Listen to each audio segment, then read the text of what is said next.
Live in relationships దీని గురించి చాలా మాట్లాడుకోవాలి ఎందుకంటే ఎక్కడ చూసినా లివ్ ఇన్ అనే పేరే వినబడుతుంది. అంటే ఈ ఇందులో భాగంగానైతే చెప్తాను అది ముందుగా.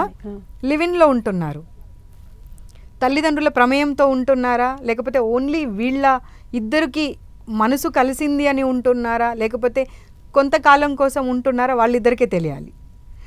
మోజు తీరిన తర్వాతనా అనాలా, లేకపోతే ఒక మంచి ఉద్యోగం వచ్చిన తర్వాత అనాలా, అప్పుడు ఈ అమ్మాయి వద్దు, అప్పుడు ఇంకో పెళ్ళి కావాలి, మంచి స్థితిగతులు ఉన్నటువంటి సంబంధాలు కావాలి.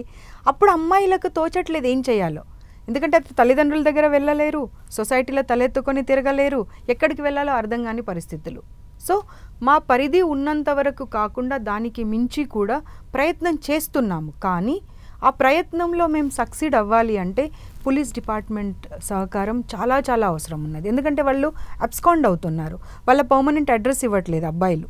సో ఆ పర్మనెంట్ అడ్రస్ లేనప్పుడు, అబ్స్కాండ్ అయినప్పుడు వాళ్ళు పట్టుకొని వచ్చినప్పుడే డిపార్ట్మెంట్ మేము కూర్చోబెట్టి వాళ్ళకి న్యాయం చేయగలుగుతాం. అంటే ఒక అమ్మాయి ఇన్ని రోజులు లివ్ ఇన్ రిలేషన్లో ఉన్నా కూడా అబ్బాయి పర్మనెంట్ అడ్రస్ లేని పరిస్థితి ఉందంటారా? కరెక్ట్, అలాంటి పరిస్థితులు ఉన్నాయి. ఎక్కడో ఫ్రెండ్ రూమ్కి వెళ్తారు, అక్కడ టైం స్పెండ్ చేస్తారు, లేదా బయట కలుసుకుంటారు.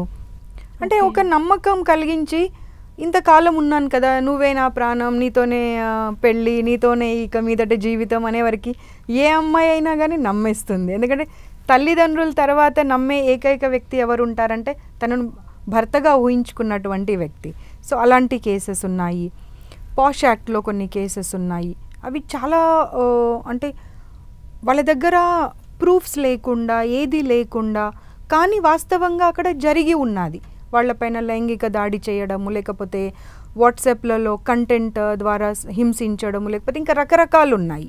సో అవి కూడా కొన్నిసార్లు మా దగ్గరకు వచ్చినప్పుడు న్యాయం ఎలా చేయాలా అని కొన్ని రోజులు కూర్చొని మేము ఆలోచించాల్సినటువంటి పరిస్థితి ఉంది. ఎందుకంటే ఇది ఒక డిపార్ట్మెంటే ఆలోచించి నిర్ణయం తీసుకునేది లేదా శిక్షించే అటువంటి పరిస్థితి ఉంటే ఏమయ్యేది కాదు. కానీ ఇక్కడ ఒక చట్టం అనేది ఉంటుంది, ఒక కలెక్టర్ ఇన్వాల్వ్మెంట్ అవసరం ఉంటుంది, ఒక అక్కడ ఉన్నటువంటి పోలీస్ డిపార్ట్మెంట్ ఇన్వాల్వ్మెంట్ అవసరం ఉంటుంది, కొన్నిసార్లు కోర్ట్ ఇన్వాల్వ్మెంట్ అవసరం ఉంటుంది, కొన్నిసార్లు గవర్నమెంట్ ఇన్వాల్వ్మెంట్ అవసరం ఉంటుంది.